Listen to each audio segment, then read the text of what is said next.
Hey everyone, it's Jensen here again. Let's see what's been going on in the world of sports. Well, last night, Kansas, with the biggest comeback in college basketball championship history, comes back. Pretty exciting for them. I'm glad I picked Kansas. And when it was down to 4 teams, I could get it right. But incredible comeback there. I do agree. I heard someone, I can't remember who it was, say that Duke had beaten North Carolina in the second half, and I sort of agree with that. It took so much out of North Carolina to beat Duke in that first Final Four game that they just didn't have the legs.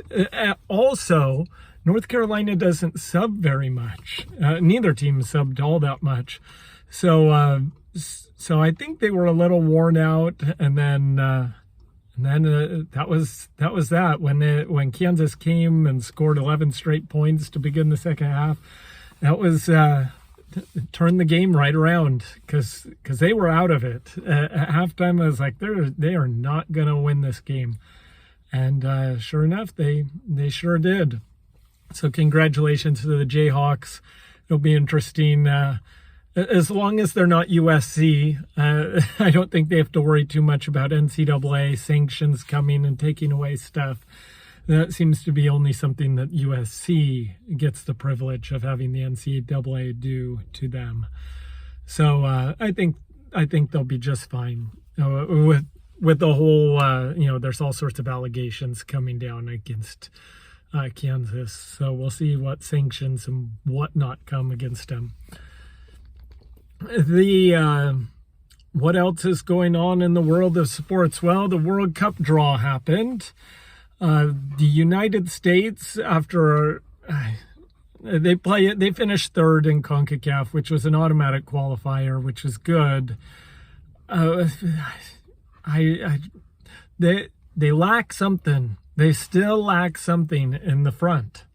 They just don't have that scoring touch that they need and that they will need.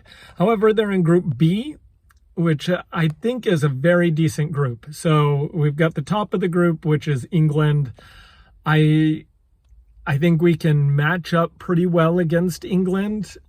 England is a better team than the United States, but I think the U.S. can still beat England.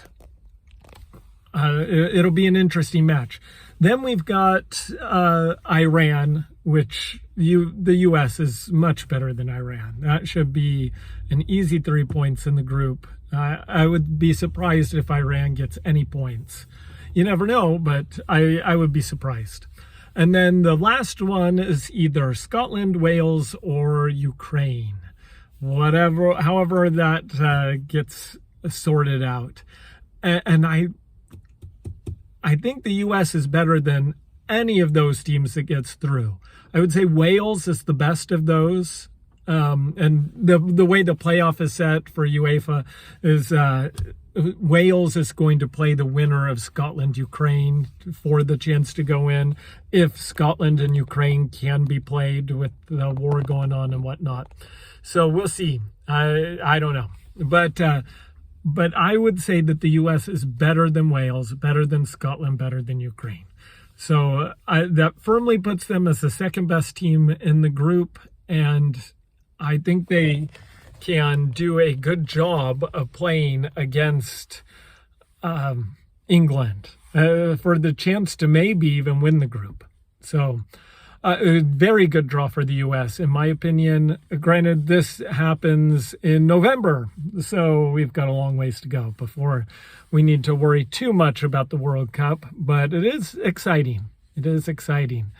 All right, so that's international soccer. All of a sudden, the soccer leagues are going back. Allsvenskan has just started in Sweden. IFK Göteborg came out 2-1 winners in their first game, so that's good. I won't focus too much on that, but it's exciting. Galaxy beat Portland 3-1. It's still early in Major League Soccer, and one of these times, in the summer, I'm going to go over how to fix Major League Soccer, because they can make it a lot better than what it is. It's a growing sport. It's great. It's going to be bigger than some of the other sports here pretty soon that are popular in the US, but they can fix a lot of things, I think. Anyways, that's not what we're talking about here. Spring games are going on. No one cares about unless you are the fan of the team, like me for USC. I care about USC spring game. I'll probably tune into that spring game, but everything else, no one cares. But on the college football news front, Notre Dame just today is scheduled an FCS team. UCLA is scheduled an FCS team. So in a couple of years, because USC was able to get out of playing an FCS team, they will be the only team to have never played an FCS team, which I think is great. I think they should keep to that. There's no reason to play teams on the lower level. We don't need to be the SEC. It's just, it's something that we don't need to do. All right. The other big thing that I wanted to talk about is in hockey. So last Friday, the Anaheim Ducks were playing the Arizona Coyotes, and Trevor Zegras once again does an amazing lacrosse-style goal around his own player, Sonny Milano. Just incredible. Anyways, they were destroying the Coyotes, who are just an awful team. But because the Ducks are an awful team right now too. So that just tells you, if the Ducks are destroying someone at this present moment, you're not good. Anyways, they were destroying them. It was at the end of the game. They're up 5-0. Trevor Zegras, they play, the goalie, Arizona goalie stops it, and Trevor Zegras is trying to chip the puck in still. Beal from Arizona, he takes exception to it, and he runs down. He cross-checks Trevor Zegras in the back of the head. So, of course, then Troy Terry, our all-star, he comes in there just trying to hold him up, and then this Arizona Coyote guy just starts wailing on him. He bloodies his entire face. He's got to leave. He missed the next game too. I mean, the pictures are pretty horrendous.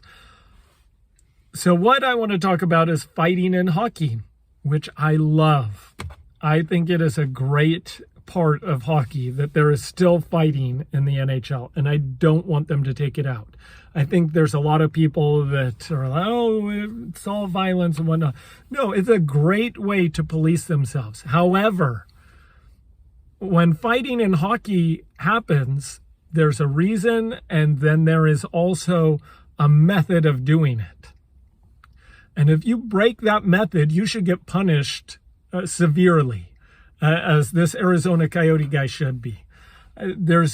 He was wailing on a guy who had not dropped his gloves, had not, even tried to fight, and just wailed on him. I mean, it took him out of the game, took him out of the next game. He started skating again today, which is Tuesday, but who knows if he'll be in the game tomorrow either. I mean, his face was completely messed up. And to me, that should require some serious penalties. That guy should miss several games as punishment. And his reason for doing it, and the reason the Arizona Coyote analyst, what he was saying is, oh, they were just being too skilled. It's like, well, yeah, you should be skilled in hockey. And if our guy is more skilled than your guy, that doesn't mean you get to beat him. Now, I like the fact that if someone roughs into someone in the play and you take exception to it, you can get up to that guy and say, you know what, this ends. But there's an agreement between the two players, and then they fight. And then they punch each other until someone falls down on the ice, and then it's over. Whereas this guy, they didn't agree to fight. He punched him even when he was going down to the ice. It just, absurd. And the reason is because the other player is too good? No, that is not a reason to fight. And so hockey definitely needs to do something. And of course they did nothing because Gary Bettman, the commissioner of hockey, is not the best. Anyways, hockey has lots of stuff they need to do to fix their game as well. But one of them isn't getting rid of fighting, but it is making sure that fighting is done right. And when it's not done right, because it is such a vital and violent part of the game, it needs to be punished severely. So that's my little rant on fighting in hockey. Keep it, but make sure it's done the right way. And it's actually in the rule book. What the guy did was completely against the rules in the rule book. You cannot fight someone that is not willing to fight. Which surprised me that it was written down in the rule book. That's a good thing. Unlike baseball, which has their million unwritten rules, this is actually a written rule in hockey, but just ridiculous. Anyways, keep fighting in hockey, but make sure it's done the right way. And we don't need to change teams so that they all have just some thug on it just to fight. I don't think you need that. I think if you're a hockey player, you're normally tough enough to go out there and fight a little bit. So let the good people fight, and we don't need anything else. Anyways, follow the rules on that. Other things going on. So, the playoff race for hockey is getting here. We'll cover the playoffs once they start. NBA is almost to their playoffs. The Lakers are almost eliminated. LeBron is quitting on the team. Why is this not surprising to me? He's saying he's injured. He could be injured, but he also is a quitter. He doesn't want any of the blame to go on him. That's the main thing. When really he's the one that constructed the entire team, the Lakers. Magic came out saying they wanted DeMar DeRozan. He was trying to get DeMar DeRozan, but LeBron wanted Russell Westbrook, who doesn't fit. And so this is really all on LeBron. You follow his career, and he destroys teams after about 4 years of being there because he's all about himself. He really is. He is such a granted, this is the NBA. They're all about themselves, but he is just to an extreme level of all about himself. And I can't stand him. Anyways, so I'm happy that the Lakers are going to lose and won't make the playoffs. And I blame LeBron because he's awful, even though he is the second best basketball player of all time. Just not good at building teams unless you want to, he's good at getting all of his friends that are superstars together, and then they destroy the franchise after a couple of years because he can't just keep it like that. And he gets anything he wants, and the franchise burns everywhere. The only difference is the Lakers are actually bigger than LeBron. And so, he was bigger than Miami. He was bigger than Cleveland both times. He's not bigger than the Lakers. The Lakers are much bigger than him. And I think Laker fans, granted, I'm not one, but I think no one considers him like one of them. Anyways. That's all that's going on in sports. We will talk next week. So have it so good.